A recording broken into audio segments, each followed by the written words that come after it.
ভাইরা, আয়াতুল কুরসি আমরা কম বেশি সকলেই জানি। সবাই জানেন তো? যদি না জানেন তাহলে এটা মুখস্থ করতে হবে। আয়াতুল কুরসি এমন একটি আয়াত, কোরআন কারীমের যতগুলো আয়াত আছে সব থেকে সর্বশ্রেষ্ঠ আয়াত হচ্ছে আয়াতুল কুরসি। বলি সুবহানাল্লাহ। এই জন্য এই আয়াতটি সকলের মুখস্থ রাখা দরকার। এর যে ফজিলত, এর যে মর্যাদা, আপনারা যদি এর মর্যাদা এবং ফজিলতের কথা শোনেন তাহলে অবাক হয়ে যাবেন। আল্লাহ রাব্বুল আলামিন এই আয়াতটির ভিতরে কত ফজিলত রাখছেন। নবী করিম সাল্লাল্লাহু আলাইহি ওয়াসাল্লাম হাদিসে এই আয়াতুল কুরসির অনেক ফজিলতের কথা উল্লেখ করেছেন, অনেক ফজিলত। আমি সংগ্রহ করেছি 20টারও অধিক ফজিলত বর্ণিত আছে, 20-এরও বেশি। উলামায়ে কেরামের বক্তব্য এই আয়াতটির ব্যাপারে, সাহাবায়ে কেরামের বক্তব্য, নবী করিম সাল্লাল্লাহু আলাইহি সাল্লামের বক্তব্য, এগুলো থেকে প্রতীয়মান হয় যে এই আয়াতটির মতো শ্রেষ্ঠ আয়াত কোরআনে কারীমের ভিতরে একটি আয়াতও নাই। হযরত আবু হুরায়রা রাদিয়াল্লাহু তাআলা আনহু তিনি হাদিসটি বর্ণনা করেছেন। তিনি বলেন, নবী করিম সাল্লাল্লাহু আলাইহি ওয়াসাল্লাম বলেছেন যে কোরআনে কারীমের সূরা হলো, প্রত্যেকটা জিনিসের সূরা আছে, শীর্ষ সূরা। কোরআনে কারীমের শীর্ষ সূরার নাম হচ্ছে সূরাতুল বাকারা। সুবহানাল্লাহ বলেন। আন আবি হুরায়রা রাদিয়াল্লাহু তাআলা আনহু قال قال رسول الله صلى الله عليه وسلم لكل شيء সানাম। প্রত্যেকটা জিনিসের সূরা আছে। সূরা বলতে শীর্ষ যে জায়গা, স্থান, এটা আছে। তো নবী করিম সাল্লাল্লাহু আলাইহি ওয়াসাল্লাম বলেন, ওয়ান্না সানামাল কুরআনি সূরাতুল বাকারা। কোরআনে কারীমের সর্বোচ্চ সূরা, সর্বোচ্চ যে জায়গা মর্যাদার দিক থেকে যে আয়াতটি, যে সূরাটি, সেটি হচ্ছে সূরাতুল বাকারা। সুবহানাল্লাহ বলেন। এরপরে নবী করিম সাল্লাল্লাহু আলাইহি ওয়াসাল্লাম বলেন, ওয়াফিহা আয়াতুন ইয়া সাইয়্যিদাতু আইল কুরআন ইয়া আয়াতুল কুরসি। বলি সুবহানাল্লাহ। এই সূরার ভিতরে এমন একটি আয়াত রয়েছে যে আয়াতটি হচ্ছে কোরআনে কারীমের অন্যান্য আয়াতের নেতা। সুবহানাল্লাহ বলেন। কোরআনে কারীমে যতগুলো আয়াত আছে সমস্ত আয়াতের নেতা হচ্ছে আয়াতুল কুরসি। বলি সুবহানাল্লাহ। তাহলে সম্মানিত ভাইরা, এই আয়াতুল কুরসি এমন একটি আয়াত, এর মর্যাদা এত বেশি আল্লাহ পাকের কাছে, মানে বলাই বাহুল্য। হযরত উবাই বিন কাব রাদিয়াল্লাহু তাআলা আনহু তিনি বর্ণনা করেন, তিনি বলেন, নবী করিম সাল্লাল্লাহু আলাইহি ওয়াসাল্লাম একবার তিনি আমাকে বললেন, ইয়া আবুল মুনজির, হে আবু মুনজির, আতাদরি আইয়ু আয়াতিন মিন কিতাবিল্লাহি মাআকা আযম। তুমি কি বলতে পারো যে কোরআনে কারীমের সবচেয়ে শ্রেষ্ঠ আয়াত কোন আয়াত? সবচেয়ে শ্রেষ্ঠ আয়াত, মর্যাদার দিক থেকে, সম্মানের দিক থেকে কোন আয়াতটি সবচেয়ে সর্বশ্রেষ্ঠ, সেটা কি তুমি বলতে পারো? হযরত উবাই বিন কাব রাদিয়াল্লাহু তাআলা তিনি বললেন, আল্লাহু ওয়া রাসূলুহু আ'লাম। আল্লাহ এবং রাসূলই ভালো জানেন। সুবহানাল্লাহ বলেন। নবী করিম সাল্লাল্লাহু আলাইহি সাল্লামের প্রতি, আল্লাহর প্রতি কত বিনয় নম্রতা। নবী করিম সাল্লাল্লাহু আলাইহি সাল্লাম যদি কোনো সাহাবীকে বলতেন যে তুমি এই জিনিসটা কি জানো, ওই সাহাবী জানার পরও তিনি বলতেন না। তিনি বলতেন যে আল্লাহ এবং রাসূলই ভালো জানেন। সুবহানাল্লাহ। মানে এই সাহাবী নিশ্চিত জানার পরও বলেন না। তো হযরত উবাই বিন কাব রাদিয়াল্লাহু তাআলা আনহু তাকে নবী করিম সাল্লাল্লাহু আলাইহি সাল্লাম এইভাবে 3বার প্রশ্ন করলেন, 3 থেকে 4বার প্রশ্ন করলেন। এক পর্যায়ে হযরত উবাই বিন কাব রাদিয়াল্লাহু তাআলা আনহু তিনি বললেন, আল্লাহু লা ইলাহা ইল্লা হুয়াল হাইয়ুল কাইয়্যুম। ইয়া রাসূলুল্লাহ, কোরআনে কারীমের ভিতরে সবচেয়ে শ্রেষ্ঠ আয়াত হচ্ছে আয়াতুল কুরসি। বলি সুবহানাল্লাহ। আয়াতুল কুরসি আছে সর্বশ্রেষ্ঠ আয়াত। এরপর তিনি বলেন, ফাদারাবা ফি সাদরি। নবী করিম সাল্লাল্লাহু আলাইহি সাল্লাম আমার বুকে আঘাত করলেন, মানে বাহবা দিলেন আমার বুকে, বুকে চাপড়ায় বললেন যে তুমি ঠিক বলছো, সত্যি বলছো, তুমি যেটা বলেছো এটা সত্যি বলেছো। এরপর নবী করিম সাল্লাল্লাহু আলাইহি সাল্লাম বলেন যে লিয়াহলিকাল ইলমু ইয়া আবা মুনজির, তুমি যে সত্যি কথাটা বলছো, আমি আল্লাহ পাকের কাছে প্রার্থনা করি আল্লাহ পাক যেন তোমার ইলমের মধ্যে বারাকা দান করেন। আল্লাহ যেন তোমার ইলমে বারাকা দান করেন। নবী করিম সাল্লাল্লাহু আলাইহি ওয়াসাল্লাম উবাই বিন কাব রাদিয়াল্লাহু তাআলা আনহুকে এভাবে তার জন্য দোয়া করলেন। সম্মানিত ভাইয়েরা, চিন্তা করেন যে আয়াতুল কুরসি এমন একটি আয়াত যেটি হচ্ছে সর্বশ্রেষ্ঠ আয়াত। এরপরে দেখেন, কোন ব্যক্তি যদি ঘুমানোর পূর্বে এই আয়াতুল কুরসি পাঠ করে তাহলে কি মর্যাদা লাভ করবে? ঘুমানোর পূর্বে নবী করিম সাল্লাল্লাহু আলাইহি ওয়াসাল্লাম বলেন, ইযা আওয়াইতা ইলা ফিরাশাক, যখন তুমি তোমার বিছানায় যাবে বা ঘুমানোর প্রস্তুতি গ্রহণ করবে তখন ফাকরা আয়াতুল কুরসি, তখন তুমি আয়াতুল কুরসি পাঠ করে ঘুমাইবা। সুবহানাল্লাহ বলেন। এরপরে নবী করিম সাল্লাল্লাহু আলাইহি ওয়াসাল্লাম বলেন, ফাইন্নাহু লা ইয়াযালু আলাইকা মিনাল্লাহি হাফিজ, তুমি যদি আয়াতুল কুরসি পাঠ করে ঘুমাও তাহলে আল্লাহ পাকের পক্ষ থেকে একজন রক্ষক তোমাকে সারা রাত পাহারা দিবে। সারা রাত আল্লাহর একজন ফেরেশতা পাহারা দিবে ভাইরা। এরপরে নবী করিম সাল্লাল্লাহু আলাইহি ওয়াসাল্লাম বলেন, ওয়ালা ইউকাররিবুকা শাইতানুন হাত্তা তুসবিহা, এমনকি সকাল পর্যন্ত শয়তান তোমার ধারের কাছে আসতে পারবে না। সুবহানাল্লাহ। চিন্তা করেন ভাইরা, যে আপনি যদি ঘুমানোর পূর্বে আয়াতুল কুরসি পাঠ করে ঘুমান তাহলে সারা রাত আল্লাহ পাকের একজন ফেরেশতা আপনাকে পাহারা দেবে। শয়তান আপনার নিকটে আসতে পারবে না, শয়তান আপনাকে কোন ধরনের কুমন্ত্রণা দিতে পারবে না সকাল অবধি। বলি সুবহানাল্লাহ। তাহলে এই আমলটা করতে পারবো ভাইরা? অন্তত পক্ষে ন্যূনতম সারা দিনে এবং রাতে আমাদের 8 বার অন্তত পক্ষে হলেও আয়াতুল কুরসি পাঠ করতে হবে। কয়বার? 8 বার।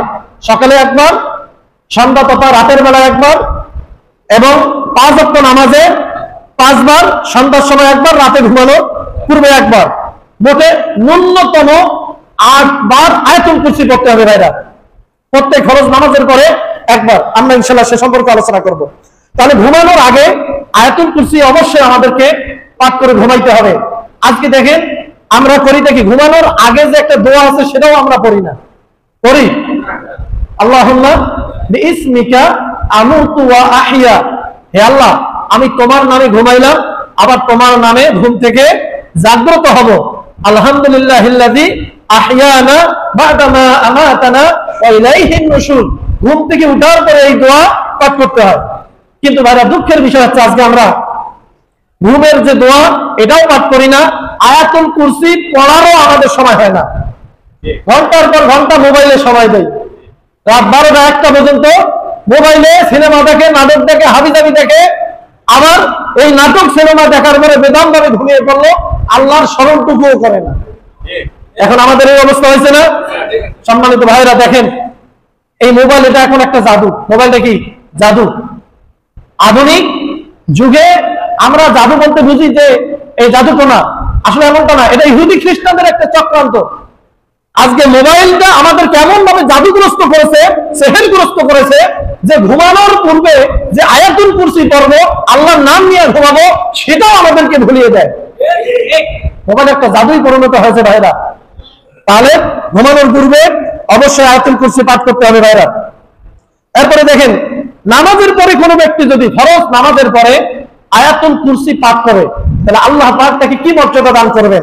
নবী করিম সাল্লাল্লাহু আলাইহি সাল্লাম বলেন, মান ক্বারা আয়াতুল কুরসি দুবুরা কুল্লি সালাতিন মাকতুবা, যে ব্যক্তি প্রত্যেক ফরজ নামাজের পরে একবার আয়াতুল কুরসি পাঠ করবে, লাম ইয়ামনাহু মিন দুখুলিল জান্নাহ ইল্লা আইয়ামুতা, আল্লাহর নবী বলেন সেই ব্যক্তির জান্নাতে প্রবেশের আর কোনো বাধা থাকে না, একমাত্র মৃত্যু ছাড়া। চিৎকার করে সুবহানাল্লাহ। সম্মানিত ভাইরা, একটু চিন্তা করেন তো, আল্লাহর পয়গম্বর কত বড় কথা বলছেন। আপনি যদি প্রত্যেক ফরজ নামাজের পরে আয়াতুল কুরসি পাঠ করেন তাহলে জান্নাতে যাওয়ার আর কোনো রেস্ট্রিকশন নাই, আর কোনো বাধাই থাকতে পারে না। একমাত্র বাধা হচ্ছে মৃত্যু। মৃত্যুবরণ করলেই আপনি আল্লাহর জান্নাতে চলে যাবেন। বলি সুবহানাল্লাহ। সম্মানিত ভাইরা, এই আয়াতুল কুরসির কত মর্যাদা, কত ফজিলত, এই আয়াতুল কুরসি অবশ্যই আমাদেরকে মুখস্থ করতে হবে ভাইরা। আয়াতুল কুরসি অবশ্যই আমাদেরকে জানতে হবে, মুখস্থ করতে হবে। এরপর দেখেন, কোন ব্যক্তি যদি আয়াতুল কুরসি তেলাওয়াত করে তাহলে সেই ঘরে শয়তান থাকতে পারে না। শয়তান থাকবে না ভাইরা। আপনি যদি আয়াতুল কুরসি পাঠ করেন ঘরের মধ্যে বসে, কিংবা আপনি যখন ঘরে প্রবেশ করবেন, প্রবেশ করার পূর্বে আয়াতুল কুরসি পাঠ করেন, আপনার ওই ঘরে শয়তান আর প্রবেশ করতে পারবে না। দেখেন নবী করিম সাল্লাল্লাহু আলাইহি ওয়াসাল্লাম মুস্তাদরাকে হাকিমের হাদিসে বলছেন, ইজা ক্রাআতা আয়াতুল কুরসি ফি বাইতিক, যখন তুমি তোমার ঘরে, তোমার বাড়িতে আয়াতুল কুরসি পাঠ করবে, খারাজা শাইতানু মিনহু, তখন ঘর থেকে, বাড়ি থেকে শয়তান বের হয়ে যাবে। চিৎকার করে সুবহানাল্লাহ। তাহলে অন্ততপক্ষে হলেও আপনার বাড়িতে দিনে একবার হলেও আয়াতুল কুরসি আপনি পাঠ করবেন, তেলাওয়াত করবেন ভাইরা। এরপর দেখেন নবী করিম সাল্লাল্লাহু আলাইহি ওয়াসাল্লাম কি বলছেন। এরপরে তাফসীর ইবনে কাসিরে কি এসেছে বক্তব্য, যে আয়াতুল কুরসি এমন একটি আয়াত, এটা হচ্ছে চিকিৎসার আয়াত। বলেন কিসের আয়াত? চিকিৎসার আয়াত। এই আয়াত দিয়ে আপনি চিকিৎসা করতে পারেন, ঝাড়ফুঁক করতে পারেন। ঝাড়ফুঁক করলে পরে অসুস্থ মানুষ সুস্থ হয়ে যাবে। দেখেন তাফসীর ইবনে কাসিরে এসেছে, আয়াতুল কুরসি লাহা সিররুন ফিশ শিফাই ওয়াল হিফজি ওয়া মিন আযামি আয়াতিল কুরআন। বলি সুবহানাল্লাহ। তাফসীর ইবনে কাসিরে এসেছে যে আয়াতুল কুরসি এমন একটি আয়াত যা রোগের শেফার রহস্য রয়েছে, যার ভিতরে রোগের শেফার কি আছে? রহস্য, রোগের আরোগ্যের রহস্য রয়েছে। ওয়াল হিফজি, এবং সকল প্রকার আপদ বিপদ বালা মুসিবত থেকে বেঁচে থাকার রহস্য রয়েছে আয়াতুল কুরসির ভিতরে। চিৎকার করে সুবহানাল্লাহ। তাহলে সম্মানিত ভাইরা, আমরা যদি রোগের হাত থেকে বাঁচতে চাই, তাহলে আয়াতুল কুরসি অবশ্যই আমাদেরকে পাঠ করতে হবে। আপদ বিপদ থেকে বাঁচতে হলে আয়াতুল কুরসি পাঠ করতে হবে। এরপর দেখেন আমাদের অনেক সময় কোনো জিনিস হারিয়ে যায়, জিনিস হারায় যায় না? এই যে হারানো জিনিস ফিরে পাওয়ার জন্য আপনি যদি আয়াতুল কুরসির আমল করেন, তাহলে হারানো জিনিসটা আপনি ফিরে পাবেন। আয়াতুল কুরসি পাঠ করলে আপনার হারানো জিনিস ফিরে পাবেন ভাইরা। দেখেন কি বলা হয়েছে, যে আল আসকারে ইমাম নববী রাহমাতুল্লাহ আলাইহি তিনি তার আল আসকারে উল্লেখ করেছেন যে মান করা আয়াতুল কুরসি ইনদা বিআই শাইউন রুদ্দা আলাইহি, কোন ব্যক্তি যদি হারানো জিনিসের জন্য আয়াতুল কুরসি পাঠ করে, তাহলে তার ওই হারানো জিনিসটা তার কাছে ফিরে আসবে। বলে সুবহানাল্লাহ। সম্মানিত ভাইরা, একটু চিন্তা করেন, আপনার গরু হারাইছে, বকরি হারাইছে, টাকা হারাইছে, সম্পদ হারাইছে, যাহা কিছু হারাইছে, আয়াতুল কুরসি তেলাওয়াত করতে থাকেন, পাঠ করতে থাকেন, ইয়াকিনের সাথে, বিশ্বাসের সাথে। বিশ্বাস করেন আপনার ওই হারানো জিনিসটা আপনি ফিরে পাবেন, অবশ্যই ফিরে পাবেন। এরপর কোন জিনিস হারায় গেলে পরে আরেকটা আমল করতে পারেন, ইন্না লিল্লাহি ওয়া ইন্না ইলাইহি রাজিউন, এই আয়াতটিও আপনারা তেলাওয়াত করতে পারেন কোন জিনিস যদি হারিয়ে যায়। সম্মানিত ভাইরা, এরপর দেখেন কোন ব্যক্তি যদি সকাল সন্ধ্যা এই আয়াতটি তেলাওয়াত করে, তাহলে এই ব্যক্তির উপরে কোনো বিপদ আপদ আসবে না। সুবহানাল্লাহ বলেন। সকাল আর সন্ধ্যায় যদি আমল করেন, নবী করিম সাল্লাল্লাহু আলাইহি ওয়াসাল্লাম বলেছেন, তিবরানির হাদিস, মান ক্রা আয়াতুল কুরসি ফিস সাবাহি ওয়াল মাসা লাম ইউসিবহু শাইউন। নবী করিম সাল্লাল্লাহু আলাইহি ওয়াসাল্লাম বলেন, কোন ব্যক্তি যদি সকাল সন্ধ্যায় আয়াতুল কুরসি তেলাওয়াত করে, তাহলে ওই ব্যক্তির উপরে কোনো বিপদ আপদ আসবে না। চিৎকার করে সুবহানাল্লাহ। আজকে ভাইরা আমাদের বিপদের শেষ নাই, একটা বিপদ যদি কাটে আরেকটা বিপদ আসে, এমন হয় কি হয় না? আমাদের হয়। এই বিপদ আপদ থেকে যদি আমরা বাঁচতে চাই, তাহলে সকাল সন্ধ্যায় আয়াতুল কুরসির আমাদের এই আমল করতে হবে ভাইরা। এরপরে দেখেন আমরা যদি জিন ও কালো জাদুর হাত থেকে বাঁচতে চাই, তাহলে আয়াতুল কুরসির এটার আমল করতে হবে। দেখেন ইমাম ইবনে তাইমিয়া রাহমাতুল্লাহ আলাইহি তিনি তার মাজমুয়ে ফতোয়ার ভিতরে উল্লেখ করেছেন, আয়াতুল কুরসি তাতরুতুল জিন্না ওয়াস সিহরা ওয়া তুবতিলুশ শাইতান। বলে সুবহানাল্লাহ। কোন ব্যক্তি যদি আয়াতুল কুরসি তেলাওয়াত করে, তাহলে তার কাছ থেকে জিন পলায়ন করবে। জিন কি করবে? পলায়ন করবে। কেউ যদি তাকে জাদু করে, জাদু টোনা মারে, বান মারে, তাহলে তার বান জাদু টোনাকে ধ্বংস করে দিবে। অতবুতিলুশ শয়তান, এবং শয়তান তার কাছে আসতে পারবে না। শয়তানের যত রকমের চক্রান্ত আছে, সকল প্রকার চক্রান্তকে বাতিল করে দিবে, নস্যাৎ করে দিবে আয়াতুল কুরসি। চিৎকার করে সুবহানাল্লাহ। তাহলে সম্মানিত ভাইরা, এই আয়াতুল কুরসির কত মর্যাদা, কত ফজিলত। এরপরে কোন ব্যক্তি যদি আপদ বিপদ থেকে বাঁচতে চায়, তাহলে তাকে আয়াতুল কুরসি পাঠ করতে হবে। হিসনুল মুসলিমে এসেছে, মান করা আয়াতুল কুরসি ইনদা কুল্লি কুরবিন আনাফাহুল্লাহু ওয়া কাফাহু। বলা হয়েছে কোন ব্যক্তি যদি আয়াতুল কুরসি তেলাওয়াত করে প্রত্যেক আপদে আর বিপদে, আপনি দেখেন আপদ বিপদ আসার আগে যদি আপনি আয়াতুল কুরসি পড়েন, তাহলে আপদ বিপদ আসবে না। আর যদি আপদ বিপদ আসে, আপদ বিপদে পড়ে যদি আপনি আয়াতুল কুরসি তেলাওয়াত করেন, আল্লাহ পাক আপনাকে আপদ বিপদের হাত থেকেও রক্ষা করবেন। বিপদে পড়ছেন, আয়াতুল কুরসি বেশি বেশি তেলাওয়াত করেন, আয়াতুল কুরসি বারবার জপতে থাকেন, আল্লাহ পাক আয়াতুল কুরসির বদৌলতে, আয়াতুল কুরসির বরকতে আল্লাহ পাক আপনাকে সকল প্রকার বিপদ থেকে রক্ষা করবেন বলে সুবহানাল্লাহ। ওয়া নাফাহুল্লাহ ওয়া কাফা। এরপরে নবী করিম সাল্লাল্লাহু আলাইহি সাল্লাম বলেন, আয়াতুল কুরসি কোন ব্যক্তি যদি তেলাওয়াত করে, আল্লাহ পাক আয়াতুল কুরসির মাধ্যমে তার অসংখ্য কল্যাণ তাকে দান করবেন। অসংখ্য কল্যাণ, আল্লাহ পাক তাকে কল্যাণ দান করবেন এবং আয়াতুল কুরসি তার জন্য যথেষ্ট হয়ে যাবে। দুনিয়াতেও যথেষ্ট হবে, পরকালেও আয়াতুল কুরসি তার জন্য যথেষ্ট হয়ে যাবে, তার নাজাতের কারণ হিসেবে। চিৎকার করে বলি সুবহানাল্লাহ।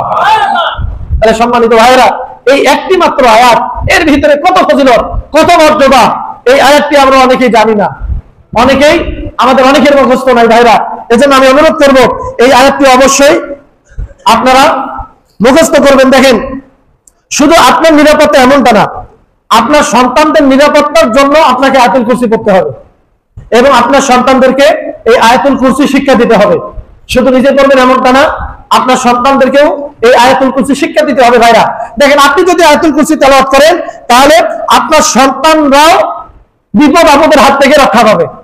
সাহাবায়ে কেরাম তাদের অবস্থা ছিল, তারা সবসময় আয়াতুল কুরসি তেলাওয়াত করতেন এবং তাদের সন্তানদেরকেও এই আয়াতুল কুরসি দ্বারা শিক্ষা দিতেন। তারা তেলাওয়াত করতেন, কানু ইয়াকরাউনা আয়াতুল কুরসি আলা আওলাদিহিম লিল হিফজি। তারা তাদের সন্তানদের উপরে দম করে আয়াতুল কুরসি তেলাওয়াত করে ফু দিতেন, যাতে তারা তাদের সন্তানদেরকে আয়াতুল কুরসির ফুর মাধ্যমে বিপদ আপদ থেকে রক্ষা করতে পারে বলে সুবহানাল্লাহ। তাই আমরা একটু চিন্তা করেন, আপনার সন্তানকে যদি আয়াতুল কুরসি তেলাওয়াত করে তার শরীরে ফু দেন, তাহলে আপনার সন্তান আপদ বিপদ থেকে হেফাজতে থাকবে, রক্ষা পাবে। সাহাবায়ে কেরাম এই আমলটা করতেন ভাইরা। অতীতের যত সালাফ আলেম আছে, এই আলেমগণ তারা এটার উপর আমল করতেন, তারা সন্তানদের উপরে ফু দিতেন। শুধু নিজের সন্তান এমনটা না, যারাই সন্তান নিয়ে তাদের কাছে আসতো, এই আয়াতুল কুরসি পরে তারাই ফু দিত ভাইরা। একটু চিন্তা করেন যে একটা ছোট বাচ্চা, সে যদি জিনে ধরা হয়, অসুস্থ হয়, তাহলে তাকে আপনি আয়াতুল কুরসি পরে ফু দেন, এটাই তার জন্য যথেষ্ট হয়ে যাবে। সম্মানিত ভাইরা, এরপর দেখেন, এই আয়াতুল কুরসি কোন ব্যক্তি যদি তেলাওয়াত করে, তাহলে মৃত্যুর সময় তার মৃত্যুটা অত্যন্ত আসানের সাথে হবে এবং শয়তানের সকল প্রকার ষড়যন্ত্র থেকে সে মুক্ত হবে। চিন্তা করেন তো, মৃত্যুর সময় শয়তান যত রকমের চক্রান্ত আছে একটা মানুষকে বেঈমান করার জন্য, সকল প্রকার চক্রান্তই করে থাকে। কিন্তু আপনি যদি আয়াতুল কুরসির আমল করেন, তেলাওয়াত করেন, তাহলে আল্লাহ রাব্বুল আলামিন মৃত্যুর সময় আপনাকে শয়তানের হাত থেকে রক্ষা করবেন, ঈমানের সাথে মৃত্যু দান করবেন বলে সুবহানাল্লাহ। নবী করিম সাল্লাল্লাহু আলাইহি সাল্লাম দেখেন, মাজমুয়ে ফাতওয়ার ভিতরে দিয়ে এসেছে যে আয়াতুল কুরসি তুঈনু আলা খুরুজির রূহি বিসালামিন ওয়া তুবঈদু শাইতানা ফি লাহজাতিল মাউত। আর ইমাম ইবনে তাইমিয়া রাহমাতুল্লাহ আলাইহি তিনি ফাতওয়া মাজমুয়ার ভিতরে উল্লেখ করেছেন যে আয়াতুল কুরসি এমন একটি আয়াত, তুঈনু আলা খুরুজির রূহি বিসালাম, মৃত্যুর সময় আসানির সাথে রূহ যেন ওই ব্যক্তির বের হয়ে যায়। কোন ব্যক্তি যদি আয়াতুল কুরসি তেলাওয়াত করে, মৃত্যুর সময় অত্যন্ত আসানের সাথে, সালামের সাথে, নিরাপত্তার সাথে তার আত্মা বের হবে। চিৎকার করে সুবহানাল্লাহ। মৃত্যু হবে আসানের সাথে আপনি যদি আয়াতুল কুরসি তেলাওয়াত করেন ভাইরা। এমনকি বলা হয়েছে যে মৃত্যুর সময় শয়তানের যত রকমের চক্রান্ত আছে, অতবাইদু শাইতান ফি লাহজাতিল মাউত, মৃত্যুর মুহূর্তে শয়তান আপনার ধারের কাছে আসতে পারবে না, আপনি যদি আয়াতুল কুরসির আমল করেন বলে সুবহানাল্লাহ। তাহলে ভাইরা একটু চিন্তা করেন, আমরা যদি ইমানি মৃত্যু চাই, ইমানের হালতে আমাদের যদি মৃত্যু হয়, এইটা যদি আমরা চাই, তাহলে অবশ্যই আমাদেরকে এই আয়াতুল কুরসির আমল করতে হবে। করতে রাজি আছি তো ভাইরা? ইনশাআল্লাহ আল্লাহ পাক যেন আমাদেরকে এই আমলটা করার তৌফিক দান করে দেন বলে আল্লাহুম্মা আমিন। সম্মানিত ভাইরা, দেখেন আরেকটি তাফসীর ইবনে কাসির ইবনে আসাকিরে এসেছে যে তিনি তার তাফসীরে ইবনে আসাকির তিনি তার তাফসীরে উল্লেখ করেছেন যে ফাইন্না আয়াতুল কুরসি তাতরুতুশ শাইতান ওয়া ইনদাল মাউতি ইয়াকুনু ফি গায়াতিল আদাওয়া। যে দেখেন, মৃত্যুর সময় শয়তান মানুষের শত্রুতে, এমনিতে শত্রু, কিন্তু শয়তানের শত্রুতা মৃত্যুর সময় আরো বেড়ে যায়। তো তিনি বলেন যে কোন ব্যক্তি যদি আয়াতুল কুরসির আমল করে, তাহলে শয়তানের যে শত্রুতা, এই শত্রুতার হাত থেকে সেই ব্যক্তি রক্ষা পাবে বলে সুবহানাল্লাহ। সম্মানিত ভাইরা, তাহলে এই আয়াতুল কুরসি কত মর্যাদা, তার কত ফজিলত। এরপরে দেখেন, মৃত্যুর সময় আয়াতুল কুরসি পাঠ করা হচ্ছে মুস্তাহাব। যে ব্যক্তি মৃত্যু যার নিকটে এসেছে সেও করতে পারে, সে যদি না পারে তাহলে তার পাশে আয়াতুল কুরসি তেলাওয়াত করা কি মুস্তাহাব। এই কাজটা সাহাবায়ে কেরামও করতেন, তাবিঈগণও করতেন, তাবিঈগণও করতেন, এবং পূর্ববর্তী যত সালাফ ইমামগণ রয়েছেন সকলেই এই আমলটা করতেন। কোন ব্যক্তির মৃত্যু নিকটে আসতে পারে তারা এই আয়াতুল কুরসি তেলাওয়াত করতেন বলে সুবহানাল্লাহ। দেখেন ইমাম নববী রাহমাতুল্লাহ তিনি তার আল আসকারের ভিতরে উল্লেখ করেছেন, ওয়াইস্তাহাবু তাসগীরুল মুখবারাতি বিআয়াতুল কুরসি ইন কাদিরা। কোন ব্যক্তির মৃত্যু নিকটবর্তী হলে পরে তার কাছে আয়াতুল কুরসি তেলাওয়াত করা মুস্তাহাব। আয়াতুল কুরসি তেলাওয়াত করা কি মুস্তাহাব। আর সেই ব্যক্তি যদি পাঠ করতে সক্ষম হয়, ইন কাদিরা, সে যদি সক্ষম হয় পাঠ করতে, তাহলে সে নিজে পাঠ করা হচ্ছে মুস্তাহাব। তাহলে সম্মানিত ভাইরা, আমরা যদি মৃত্যুর সময় ঈমান নিয়ে মরতে চাই তাহলে আমাদেরকে এই আয়াতুল কুরসি অবশ্যই এর আমল করতে হবে।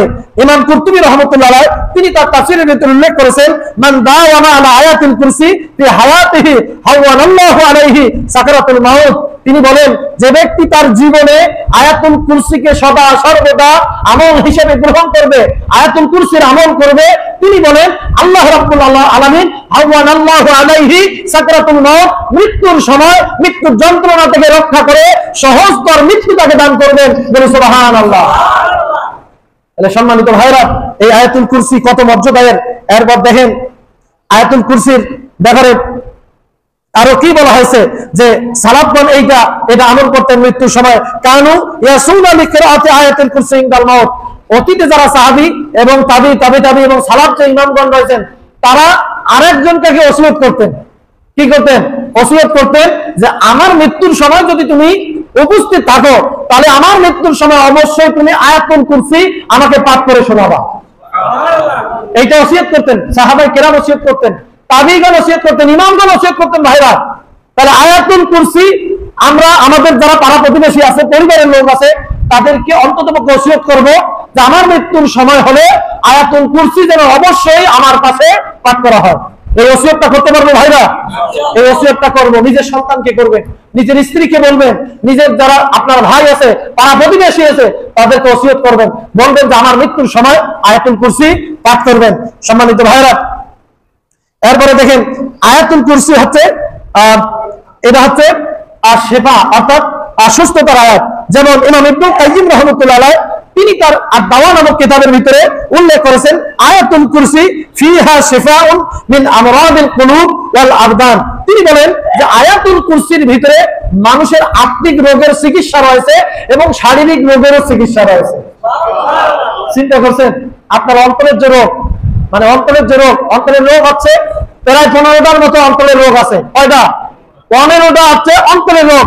হিংসা, বিদ্বেষ, ক্রোধ, এই যে এগুলো রোগগুলো রয়েছে এগুলো হচ্ছে অন্তরের রোগ। ভাইরা, এই অন্তরের রোগ থেকে যদি আমরা বাঁচতে চাই, ইমাম ইবনে কাইয়িম রাহমাতুল্লাহ আলাইহি বলেন তাকে আয়াতুল কুরসি তেলাওয়াত করতে হবে। এবং শারীরিক যদি সে সুস্থতা লাভ করতে চায়, শরীরকে সুস্থ রাখতে চায়, তারপরও তাকে আয়াতুল কুরসি তেলাওয়াত করতে হবে বলে সুবহানাল্লাহ। তাহলে সম্মানিত ভাইরা, এই আয়াতুল কুরসির ভিতরে দেখেন কত মর্যাদা, আল্লাহ পাক কত ফজিলত রাখছেন। আচ্ছা ভাইরা, এই আয়াতুল কুরসি যদি কোনো ব্যক্তি পাঠ করে, তার যদি অন্তর পবিত্র হয়, তার দেহ যদি সুস্থ থাকে, আচ্ছা বলেন এই আয়াতুল কুরসি শিক্ষা দিয়ে যদি রাষ্ট্র পরিচালনা করা হয়, তাহলে রাষ্ট্রের ভিতরে কোন ধরনের দুর্নীতি থাকতে পারে? কোন মানুষ হত্যা থাকতে পারে? চাঁদাবাজি থাকতে পারে? খুন খারাপি থাকতে পারে? আজকে ভাইরা আসার আগে আমি দেখলাম যে গাজীপুরে একজন সাংবাদিক চাঁদাবাজের বিরুদ্ধে একটা লাইভ করছে। গতকাল লাইভ করছে, রাতের বেলায় তাকে হত্যা করা হয়েছে।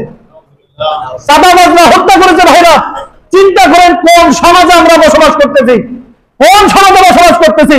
আসলে ভাইরা, যারা চাঁদাবাজ এদের স্বভাব হচ্ছে শয়তানের স্বভাবের মতো।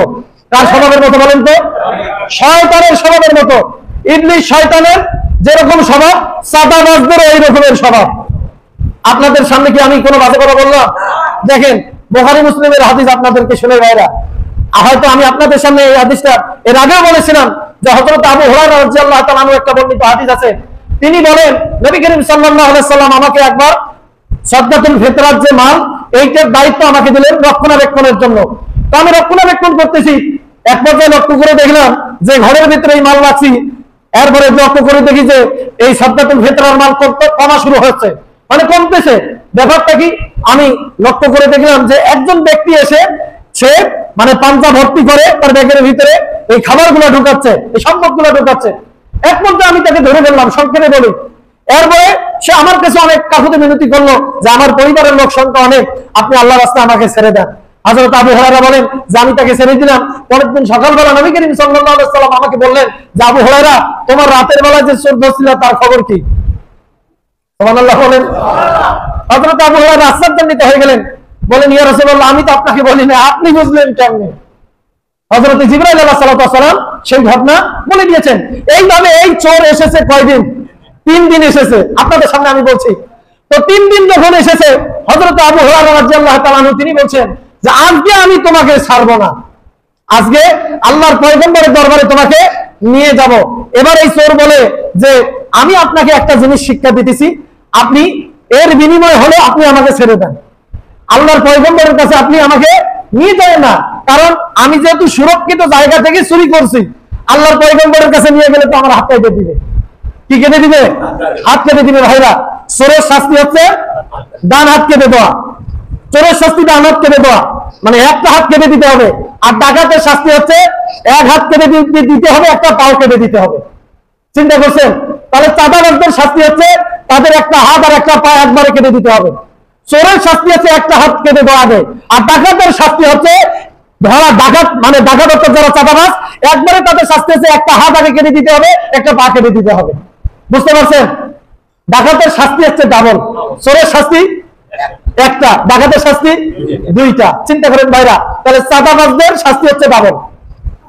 তো দেখেন, নবী করিম সাল্লাল্লাহু আলাইহি ওয়াসাল্লাম হযরত আবু হুরায়রা রাদিয়াল্লাহু তাআলা আনহুকে পরের দিন সকালবেলা বললেন, সংক্ষেপে বলি, যে হে আবু হুরায়রা, যে চোরকে তুমি ধরছিলা এবং চোর তোমাকে যে জিনিসটা শিক্ষা দিয়েছে, আল্লাহর পয়গম্বরের কাছে এসে আবু হুরায়রা বলছে, ইয়া রাসূলুল্লাহ, সে আমাকে এই দোয়াটার কথা বলছে, আয়াতুল কুরসির কথা বলছে, যার কারণে আমি তাকে ছেড়ে দিয়েছি। তো নবী করিম সাল্লাল্লাহু আলাইহি ওয়াসাল্লাম আবু হুরায়রাকে বলছেন যে আবু হুরায়রা, সে হচ্ছে চরম একটা মিথ্যাবাদী। তবে হ্যাঁ, সে যে তোমাকে যে আয়াতুল কুরসির কথা বলছে, যে মর্যাদার কথা বলছে, যে তুমি যদি আয়াতুল কুরসি পাঠ করে রাতের বেলায় ঘুমাও, তাহলে আল্লাহ পাক একজন রক্ষক তোমার জন্য নিযুক্ত করবেন, ফেরেশতা নিযুক্ত করবেন এবং শয়তানের হাত থেকে তোমাকে রক্ষা করবেন। এই কথাটা সে সত্যি বলছে, এই কথা সে সত্যি বলছে। তবে আবু হুরায়রা, তুমি কি জানো সেই ব্যক্তিকে? হযরত আবু হুরায়রা বলে, ইয়া রাসূলুল্লাহ, না আমি তো জানি না সেই ব্যক্তিকে। নবী করিম সাল্লাল্লাহু আলাইহি ওয়াসাল্লাম বললেন যে সেই ব্যক্তি হচ্ছে ইবলিস, শয়তান। সে কে বলেন তো? ইবলিস, শয়তান। শয়তানে এসেছে মাল চুরি করার জন্য, সাদকাতুল ফিতরার মাল চুরি করার জন্য শয়তান এসেছে। তাহলে চিন্তা করেন, যে লোকগুলো চুরি করে, যারা ডাকাতি করে, যারা চাঁদাবাজি করে, এরা কখনো মুসলমান দাবি করতে পারে না। এরা হচ্ছে শয়তানের অনুসারী, শয়তানের বৈশিষ্ট্য তাদের ভিতরে রয়েছে। এরা শয়তানের অনুসারী। ভাইরা, কেনই বা শয়তানের অনুসারী হবে না বলেন তো? কারণ শয়তানের যে মতবাদ, সেই মতবাদের অনুসারী তারা। মানুষের তৈরি করা মতবাদ হচ্ছে শয়তানের মতবাদ। কান খুলে স্পষ্টভাবে শুনে রাখেন, মানুষের তৈরি করা মতবাদ এটা হচ্ছে শয়তানের মতবাদ। এই মতবাদের যারা অনুসারী হয়, তারাই চাঁদাবাজি করতে পারে, তারাই লুণ্ঠন করতে পারে, তারাই ডাকাতি করতে পারে। আপনি মন খারাপ করতে পারেন, আমার কিচ্ছু যায় আসে না। মন খারাপ করতে পারেন, আপনি চাঁদাবাজি ছাড়বেন না, আপনার বিরুদ্ধে আমি কথা বলবো। আলেম ওলামারা কথা বলবে, আপনি চাঁদাবাজি ছেড়ে ভালো হন, আলেম ওলামা আপনার পক্ষে কথা বলবে। সম্মানিত ভাইরা, তাহলে চাঁদাবাজের সাথে কোন মুসলমানের সম্পর্ক থাকতে পারে না। যে ব্যক্তি চাঁদাবাজ, সে যে দলের হোক না কেন, সে আছে শয়তানের শাগরেদ। কার শাগরেদ? শয়তানের শাগরেদ। ভাইরা দেখেন, এই ব্যাপারে অনেকগুলো হাদিস আছে, এই ব্যাপারে অনেকগুলো হাদিস আছে। দেখেন, হযরত আবু আইয়ুব আনসারী রাদিয়াল্লাহু তাআলা আনহু থেকে একটি বর্ণিত হাদিস আছে। তিনি, সময় শেষ নাকি? তো সম্মানিত ভাইরা, শেষের পর্যায়ে আমরা সেদিকে আমরা যাই। আরেকটু আমরা আজকে শুধু ফজিলত সম্পর্কে আলোচনা করব, আয়াতুল কুরসির ফজিলত, এবং আগামী জুমায় ইনশাআল্লাহ আয়াতুল কুরসির শিক্ষা সম্পর্কে আমরা আলোচনা করব, বলি ইনশাআল্লাহ। সম্মানিত ভাইরা দেখেন, এই আয়াতুল কুরসির ভিতরে আল্লাহ রাব্বুল আলামিন কত মর্যাদা রাখছেন। দেখেন, আপনি যদি একবার আয়াতুল কুরসি পাঠ করেন, তাহলে কোরআনে কারীমের 1/4 পাঠের সব আল্লাহ পাক আপনার আমলনামায় দান করবেন। কোরআনে কারীমের 1/4, মানে 4 ভাগ করে 1 ভাগ তেলাওয়াত করলে যে সব হবে, আপনি যদি একবার আয়াতুল কুরসি তেলাওয়াত করেন, তাহলে আল্লাহ পাক আপনার আমলনামায় সেই সব দান করবেন। নবী করিম সাল্লাল্লাহু আলাইহি ওয়াসাল্লাম একবার এক ব্যক্তিকে লক্ষ্য করে বললেন, যে আল্লাহর বান্দা, তুমি কি বিবাহ করেছো? লোকটা বলল, ইয়া রাসূলুল্লাহ, আমার টাকা পয়সা অর্থ করি কিছুই নাই, বিয়ে করবো কোথা থেকে? মানুষ আমাকে মেয়ে দিবে কোথা থেকে? আমার টাকা পয়সা সম্পদ বলতে কিচ্ছুই নাই। নবী করিম সাল্লাল্লাহু আলাইহি ওয়াসাল্লাম তাকে বললেন, আল্লাহর বান্দা তুমি কি কুল হুয়াল্লাহু জানো? ইয়া রাসূলুল্লাহ, হ্যাঁ আমি কুল হুয়াল্লাহু জানি। এরপরে নবী করিম সাল্লাল্লাহু আলাইহি ওয়াসাল্লাম বললেন, তুমি কি কুল ইয়া আইয়ুহাল কাফিরুন জানো? হ্যাঁ এটাও জানি। আল্লাহর পয়গম্বর বললেন, তুমি কি ইজা জা নাসরুল্লাহ এটা জানো? নবী করিম সাল্লাল্লাহু আলাইহি ওয়াসাল্লাম যখন তাকে বললেন, হ্যাঁ এটাও জানি। আল্লাহর পয়গম্বর বলেন, এরপরে তুমি কি এই সূরাটি জানো? ইজা জুলজিলাতিল আরদু জিলজালাহা, সূরা জিলজালা কি তুমি জানো? হ্যাঁ এটাও জানি। নবী করিম সাল্লাল্লাহু আলাইহি ওয়াসাল্লাম বললেন যে এগুলো যদি জানো, এগুলো হচ্ছে কোরআন কারীমের 1/4। সুবহানাল্লাহ বলেন। এগুলো হচ্ছে কি কোরআন কারীমের 1/4। অর্থাৎ আপনি যদি একবার কুল সূরা পড়েন, কোরআন কারীমের 1/4 তেলাওয়াত করলে যে সওয়াব ওই সওয়াব পাবেন। আপনি যদি কুল ইয়া আইয়ুহাল কাফিরুন একবার পড়েন, আপনি যদি ইজা জা নাসরুল্লাহ একবার পড়েন, আপনি যদি ইজা জুলজিলাতিল আরদু জিলজালাহা একবার পড়েন, তাহলে কোরআন কারীমের 1/4 সওয়াব আল্লাহ পাক আপনার আমলনামায় দান করবেন বলে সুবহানাল্লাহ। এরপরে নবী করিম সাল্লাল্লাহু আলাইহি ওয়াসাল্লাম বললেন যে আল্লাহর বান্দা তুমি কি আয়াতুল কুরসি জানো? লোকটা বলল, ইয়া রাসূলুল্লাহ, হ্যাঁ আমি আয়াতুল কুরসি জানি। আল্লাহর পয়গম্বর বললেন যে আয়াতুল কুরসিও হচ্ছে কোরআন কারীমের 1/4 বলে সুবহানাল্লাহ। তো সম্মানিত ভাইরা, এই হাদিস দিয়ে নবী করিম সাল্লাল্লাহু আলাইহি ওয়াসাল্লাম বুঝাইতে চাইছেন, যেহেতু তুমি কোরআন কারীম জানো, তাহলে একটা মেয়েকে তুমি বিবাহ করো, তাকে এই সূরাগুলো শিক্ষা দিবা। এই সূরাগুলো কি দিবা? শিক্ষা দিবে। এইগুলো হচ্ছে তোমার দেনমোহর। এগুলো কি দেনমোহর? ভাইরা আমার, দুঃখের বিষয় এই সিস্টেম গুলো আমাদের দেশে নাই। এই ওয়াজ যদি করা হয়, বলা হবে যে হুজুর পাগল হয়ে গেছে, বলে দেখি। সম্মানিত ভাইরা, আল্লাহ রাব্বুল আলামিন আমাদেরকে যেন এই আয়াতুল কুরসি বেশি বেশি করে পাঠ করার তৌফিক দান করে দেন, বলে আল্লাহুম্মা আমিন। পরিশেষে যে কথাটি বলি, তাহলে ন্যূনতম দৈনিক কয়বার আয়াতুল কুরসি তেলাওয়াত করতে হবে? 8 বার। সকালে একবার, সন্ধ্যায় একবার, রাতের বেলায় শোয়ার সময় একবার, এবং 5 ওয়াক্ত নামাজে 5 বার, মোটে 8 বার। পরিশেষে আরেকটা কথা বলি ভাইরা, অনেকে আমাকে একজন বললো যে হুজুর আজকে এটা বিষয় নিয়ে একটু কথা বলেন তো, যে অনেকে ফরজ নামাজ পড়ার পরে সুন্নত না পড়ে চলে যায় না অনেকে? আচ্ছা ভাইরা, দেখেন আল্লাহর পয়গম্বর বলছেন কিয়ামতের ময়দানে মানুষ সেদিন আফসোস করবে। কেন আফসোস করবে? সে কিয়ামতের ময়দানে বলবে যে জন্ম লগ্ন থেকে মৃত্যু পর্যন্ত কেন আমি আল্লাহ রাব্বুল আলামিনের সিজদায় পড়ে থাকলাম না? যেদিন থেকে জন্মগ্রহণ করছে সেই দিন থেকে শুরু করে মৃত্যুর আগ পর্যন্ত আল্লাহর পয়গম্বর বলছে, কোন ব্যক্তি যদি সিজদায় পড়ে থাকে, এরপরও কিয়ামতের ময়দানে সে আফসোস করবে। চিন্তা করছেন ভাইরা, সিজদার কত মর্যাদা একটু চিন্তা করেন। আজকে দেখেন আমরা অনেকে সুন্নত না পড়ে বের হয়ে চলে যাই। সুন্নত না পড়ে বের হয়ে গেলে পরে আপনার কি ক্ষতিটা হবে একটু শোনাবো আপনাদেরকে। দেখেন, আল্লামা মোল্লা আলী কারি রাহমাতুল্লাহ আলাইহি মিরকাতের ভিতরে হাদিস নিয়ে এসেছেন, কোন ব্যক্তি যদি সুন্নতে মুআক্কাদা প্রতিনিয়ত ছেড়ে দেয়, তাহলে সেই ব্যক্তি জিন্দিক হওয়ার আশঙ্কা আছে। কি হয়? জিন্দিক মানে বেঈমান। জিন্দিক মানে কি? বেঈমান, কাফের। অর্থাৎ সেই ব্যক্তি কুফরি অবস্থায় তার মৃত্যু হওয়ার আশঙ্কা আছে। একটু চিন্তা করছেন ভাইরা, আপনি যদি সুন্নতে মুআক্কাদা পরিত্যাগ করেন, তাহলে আপনার কুফরি অবস্থায় মৃত্যুবরণের আশঙ্কা আছে। তাহলে সুন্নতে মুআক্কাদা ছাড়বো আমরা? এই সুন্নত আমরা ছাড়বো? আজকে আমাদের ভিতরে এই রোগ ঢুকাই দিয়েছে শায়েখ নামে কতিপয় শায়েখ। এই রোগ ঢুকাই দিয়েছে সুন্নত না পড়লেও চলবে। দিছে না রোগ ঢুকাইয়া? সম্মানিত ভাইরা, এই সুন্নত অবশ্যই করতে হবে। সুন্নত শুধু না, নফল পর্যন্ত করবেন। যত আল্লাহকে সিজদা দিবেন, তত আপনার মর্যাদা বাড়বে। পরিশেষে আরেকটা মাসালা বলি, গুরুত্বপূর্ণ মাসালা। আমি লক্ষ্য করেছি এখানে তো মাঝে মধ্যে 5 ওয়াক্ত নামাজ পড়ি, অনেকে এরপর সুন্নত নামাজও তো পড়ায়। অনেকে আছেন এই যে চেয়ারে বসে নামাজ পড়েন। ভাই আমার, চেয়ারে বসে নামাজ, এই ব্যাপারে হচ্ছে নিয়মটা কি? দেখেন, দেওবন্দের ফতোয়া হচ্ছে চেয়ারে বসে নামাজ পড়া জায়েজ আছে। চেয়ারে বসে নামাজ পড়া কি আছে? জায়েজ আছে। কখন? যদি কোনো ব্যক্তি বসতে অক্ষম হয়। শুধু সংক্ষেপে বলি, বসতে যদি কোনো ব্যক্তি অক্ষম হয়, না সে বসে সিজদা করতেই পারবে না, তাহলে এমন অবস্থায় ওই ব্যক্তি চেয়ারে বসে নামাজ পড়বে। ভালো করে খেয়াল করেন। এরপর লক্ষ্য করি, অনেকে বসে নামাজ পড়ে, দাঁড়িয়ে যে নামাজ পড়া ফরজ তাও না, অর্থাৎ দাঁড়িয়ে যে নামাজ পড়া ফরজ এটা অনেকে জানে না। অনেকে চেয়ারে বসে রুকু সিজদা সব সাইরা ফেলে, অথচ ওই ব্যক্তি দাঁড়িয়ে থাকতে পারে। আপনার দাঁড়িয়ে যদি আপনি থাকার মতো সক্ষমতা থাকে, তাহলে আপনাকে অবশ্যই দাঁড়িয়ে রুকু পর্যন্ত দাঁড়িয়ে থাকতে হবে। বুঝতে পারছেন? রুকু পর্যন্ত দাঁড়িয়ে থাকতে হবে। এরপরে দাঁড়ানো অবস্থায় রুকু করবেন, মানে রুকু যে করেন, রুকু করে এরপরে চেয়ারে বসে আপনি সিজদা করবেন। চেয়ারে বসে কি করবেন? সিজদা করবেন। এখন আপনার দাঁড়ানোর মতো ক্ষমতা আছে, আপনি চেয়ারে বসে রুকু করলেন, সিজদা করলেন, আপনার নামাজ নষ্ট হয়ে যাবে, নামাজ হবে না। পশ্চিম কেন নামাজ হবে না? কারণ আপনি আল কাওমা নামাজের ভিতরে যে একটা ফরজ, 13 ফরজের একটা ফরজ দাঁড়িয়ে নামাজ পড়া, এই দাঁড়িয়ে আপনি নামাজটা পড়লেন না, যার কারণে আপনার নামাজ হবে না। আমি কি কথাটা বুঝাইতে পারছি? এজন্য ভাইরা যারা চেয়ারে নামাজ পড়বেন রুকসতের কারণে আপনার দাঁড়ানোর ক্ষমতা আছে, আপনি রুকু পর্যন্ত আপনি দাঁড়িয়ে থাকবেন, বুঝতে পারছেন? দাঁড়িয়ে থাকবেন, এরপর রুকু থেকে উঠার পরে বসে, আপনি যদি বসতে অক্ষম তাহলে আপনি চেয়ারে বসে সেজদা করবেন। আল্লাহ পাক আমাদেরকে বুঝার তৌফিক দান করে দিক বলে আল্লাহ আমিন।